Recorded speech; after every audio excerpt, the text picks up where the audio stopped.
Assalamualaikum warahmatullahi wabarakatuh. Today we will be presenting about problem-based assignment for cloud computing subject, and will be presented by myself, Sharifah Fatima, and my three other friends, which is Munawarah, Rehana, and Balkis. So this is the problem scenario for our problem-based assignment.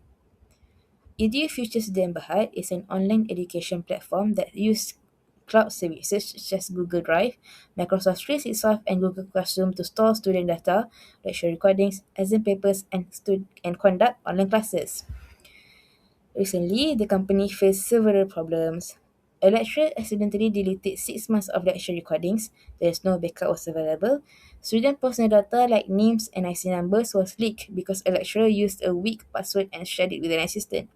Second, during exam week, the company website crashed because too many students accessed it at the same time. Students complained that course video loaded very slowly during peak hours from 8 p.m. to 10 p.m. The company is wasting money paying for powerful cloud servers 24/7 even when few students are online, late night or in semester breaks. My name is Balkis Muhammad Razi. I'll explain about Task 1, Risk Mitigation and Access Management. Propose two backup strategies to prevent permanent data loss. The answer is 3-2-1 strategy. 3 copies, 2 types of storage like USB and laptop, and 1 copy of site in the cloud. Number 2, automatic cloud backup. Automatically sends copy to secure the server. Next, explain two important components of a disaster recovery plan. Number one, backup and data recovery. This means saving copies of important data regularly. If something bad happens like system crash, fire, or cyber attack, you can restore the data from backup. For example, saving files in cloud storage or external drive. Number two, recovery procedures. These are step-by-step instructions on what to do after a disaster. It helps people know how to fix system and get things working again quickly. For example, who to contact, about how to restart server, and how to recover data. Bismillahirrahmanirrahim. Assalamualaikum warahmatullahi wabarakatuh. My name is Sharifah Fatimah binti Syed Kamil. My matrix number is 10 DIT4B. So today I'll proceed with the task 1, risk mitigation and access management, part B. So the question here is list 3 immediate ethical actions you would take after discovering that student data has been leaked. So my answer is, after discovering that student data has been leaked, the first step is to inform all affected students immediately. We need to clearly explain what type of data was exposed, such as names and identification numbers, and outline the potential risk like identity theft or phishing attempts. This helps students take the necessary precautions to protect themselves. The second action is to report the incident to the relevant authorities, such as the Personal Data Protection Department. This ensures that the company complies with the legal requirements and allows the authority to investigate the breach properly. Finally, they must secure the system to prevent further unauthorized access. This includes changing compromised passwords, strengthening access controls, and reviewing security policies to identify and fix vulnerabilities. By taking these steps, the company demonstrates responsibility, protects the student, and works to restore trust in its service. Assalamualaikum warahmatullahi wabarakatuh. My name is Siti Raihana Pohan, binti Tan binti Pohan. My matrix number is F1077.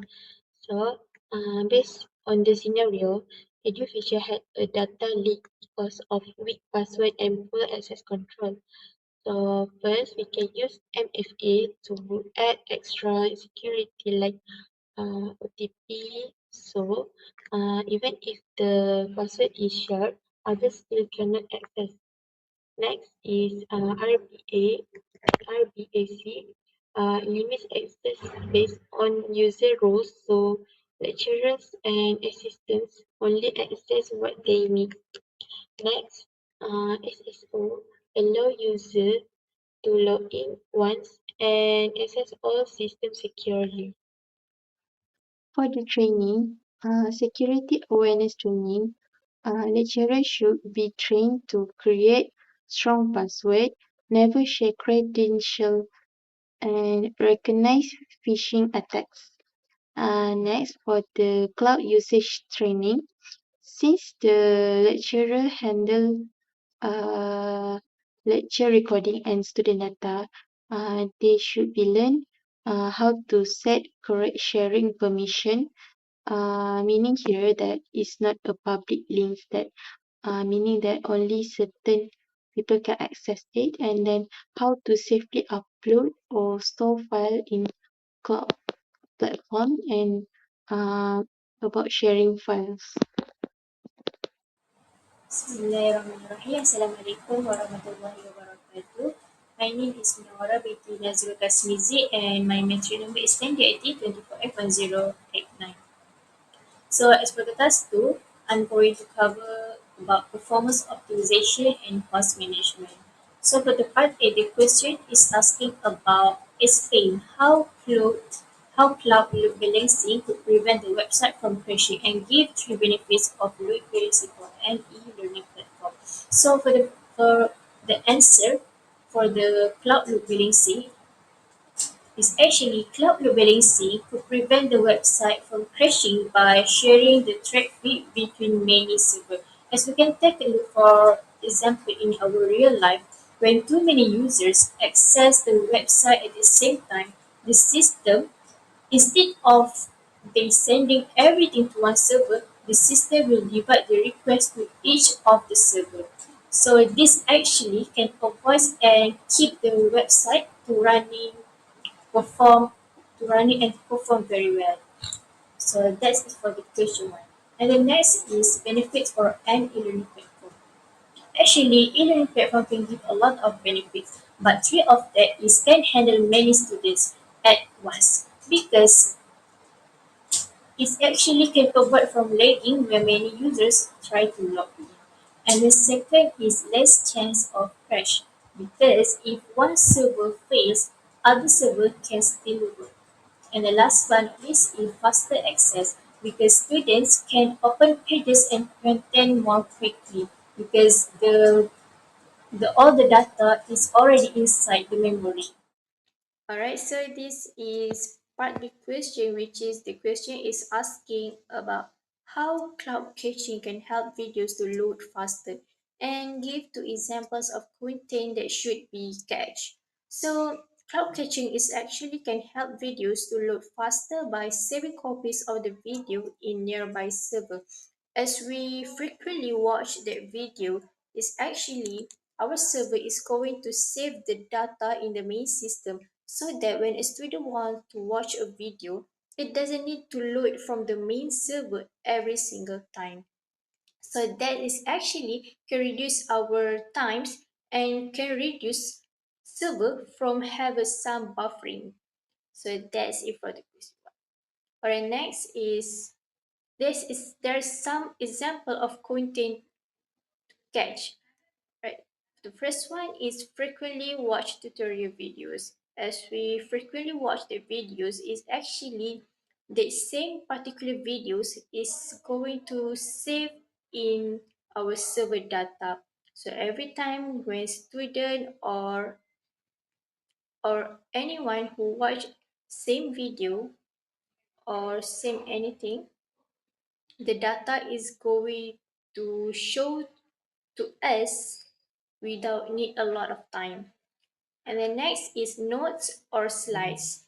As we can take a look in, as we can take a new example is like PDF or image. So that's all from me. Thank you. Okay, so the differences between scale out, scale down, and scale in. Okay, so scale up upgrade one server to be more powerful. Scale out add more server when many users are online. Scale down reduce server power when not needed. Scale in remove extra server to save cost. Okay, when to use scale out? During exam week, many students log in and the system will crash. So because of that, we add more server to handle the traffic. Okay, while scale in, during semester break, only fewer people use the system. So by that, we reduce the server to save money. To wrap it up, EDU Future Student Berhad really shows why smart cloud strategies are a must for online learning. With solid backup plans like the 3-2-1 rule and automatic cloud backups, they can bounce back from accidental deletions or crashes without losing months of work. Handling data leaks ethically by tagging students, reporting to authorities, and locking down the system can keep everyone safe and build trust. On top of that, smart cloud touch like load balancing and caching make sure the website doesn't crash, video load fast, and students get a smooth learning experience, even during peak hours. Overall, combining security, reliability, and performance optimization makes EDU Future powerful, efficient, and stress-free for both students and staff. That's all from us. Thank you.